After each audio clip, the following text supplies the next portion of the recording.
தமிழ்நாட்டில் எந்த பெரிய ஹோட்டலுக்கு போனாலும் இந்த பன்னீர் ரெசிபியோட ரேட்டு பார்த்தீங்கன்னா 300லேருந்து 400 வரையும் சொல்லுவாங்க.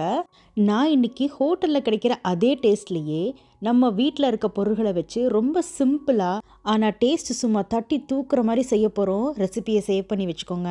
அதுக்கு முதல்ல ஒரு கடாயில் கொஞ்சமாக எண்ணெய் விட்டு ஒரே ஒரு ஏலக்காய் 2 பிரியாணி ஏலக்காவை தட்டி சேர்த்துக்கோங்க. இப்போ கரம் மசாலா கொஞ்சம் பொரிய வட்டி அதில் ஒரு பெரிய வெங்காயத்தை நல்லா இந்த மாதிரி மெல்லிசாக ஸ்லைஸ் பண்ணி சேர்த்துக்கோங்க.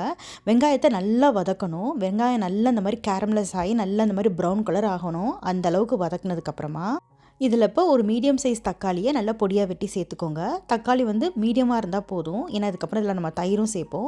இப்போ தக்காளி வதங்குறதுக்கு கொஞ்சமாக உப்பு சேர்த்து ஒரு மூடி போட்டு நல்லா வதங்க விடுங்க.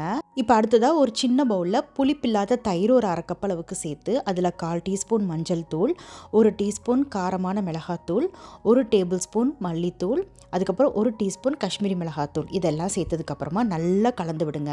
நிறைய பேர் தயிர் ரெசிபியில் சேர்க்கும் போது திரிஞ்சு போயிருதுன்னு சொல்கிறாங்க. அந்த மாதிரி திரியாமல் இருக்கணும். இந்த மாதிரி மசாலா பொருட்களை எல்லாம் தயிரில் சேர்த்து நல்லா கலந்துட்டு அதுக்கப்புறம் சேர்த்திங்கன்னா தயிர் திரிஞ்சு போகாது. அது மட்டும் இல்லாமல் தயிர் சேர்க்கும் போது அடுப்பை நல்ல லோவஸ்ட் சிம்மில் வச்சு சேர்த்திங்கனாலுமே தயிர் திரிஞ்சு போகாது.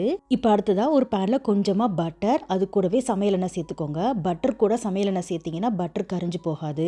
இப்போ இது கூடவே 300 கிராம் அளவுக்கு பன்னீரை இந்த மாதிரி வெட்டி நான் சேர்த்துக்கிறேன். பன்னீர் லேசாக பொன்னிறமானதுக்கப்புறமா அதை எடுத்து ஒரு பிளேட்டில் மாற்றி வச்சுருங்க. இப்போ இதே பேன்லேயே இதில் இருக்க பட்டர்லேயே பச்சை மிளகாவை ஒரு 3 பச்சை மிளகாவை நல்லா பொடியாக வெட்டி சேர்த்துக்கோங்க. இப்போ அது கூடவே கொஞ்சமாக மஞ்சத்தூள், காஷ்மீரி மிளகாத்தூள் சேர்த்து நல்லா கலந்து விட்டுக்கோங்க.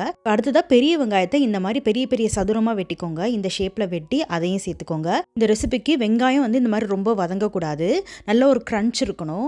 இப்போ கடைசியாக கொஞ்சமாக உப்பு போட்டு கொஞ்சம் வதக்கினதுக்கப்புறமா அதை எடுத்து அப்படியே பன்னீர் இருக்க பிளேட்லேயே மாற்றி வச்சுருங்க. இப்போ அடுத்ததான் இங்கே நம்ம வெங்காயம் தக்காளி நல்லா வதங்கி வந்துருச்சு பாருங்கள், நல்லா தொக்கு மாதிரி வந்துருச்சு. இந்த ஸ்டேஜில் இஞ்சி பூண்டு விழுது ஒரு டீஸ்பூன் அளவுக்கு சேர்த்துக்கணும். ரொம்ப சேர்க்கக்கூடாது, 1 டீஸ்பூன் சேர்த்தா போதும். இஞ்சி பூண்டு விழுதும் நல்லா வதக்கி அதோட பச்சை வாசனை போனதுக்கப்புறமா இதில் நம்ம கலந்து வச்சுருந்தோம் பார்த்தீங்களா அந்த தயிர், அதை இப்போ சேர்த்துக்கணும். ஏற்கனவே சொன்ன மாதிரி தயிர் சேர்க்கும் போது அடுப்பை நல்ல லோவஸ்ட் சிம்மில் வச்சு சேருங்க. இப்போ மிக்ஸி கழுவி அந்த தண்ணியும் சேர்த்துக்கோங்க. இப்போ இந்த ரெசிபிக்கு தேவையான அளவுக்கு உப்பு போட்டு ஒரு மூடி போட்டு நல்லா கொதிக்க விடுங்க. இப்போ ஃப்ரெஷ் ஹோம்மேட் க்ரீம் பண்ணுறதுக்கு ஒரு 4-5 பன்னீர் துண்டுகளை மிக்ஸி ஜாரில் சேர்த்து அதில் காய்ச்சின பால் ஒரு 1/2 கப்பு சேர்த்து நல்லா அரைச்சி எடுத்துக்கோங்க. இப்போ அடுத்ததாக நல்லா கொதி வந்து எண்ணெய் ஓரளவுக்கு பிரிஞ்சு வந்ததுக்கப்புறமா நம்ம வறுத்து வச்ச பன்னீர் வெங்காயத்தை சேர்க்கணும். சேர்த்து நல்லா கலந்து விடுங்க. நம்ம இப்போ ரெடி பண்ண ஃப்ரெஷ் ஹோம்மேட் க்ரீமையும் சேர்த்து நல்லா கலந்து விட்டுக்கோங்க.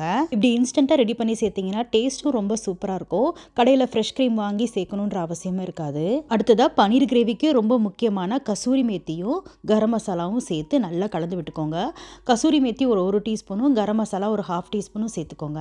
அவ்வளோதாங்க. இப்போ அப்படியே நல்லா எண்ணெய் பிரிஞ்சு வர வரையும் கொஞ்சம் நேரம் கொதிக்க விட்டு இறக்குனீங்கன்னா சூப்பரான பன்னீர் தோ பியாசா ரெடி.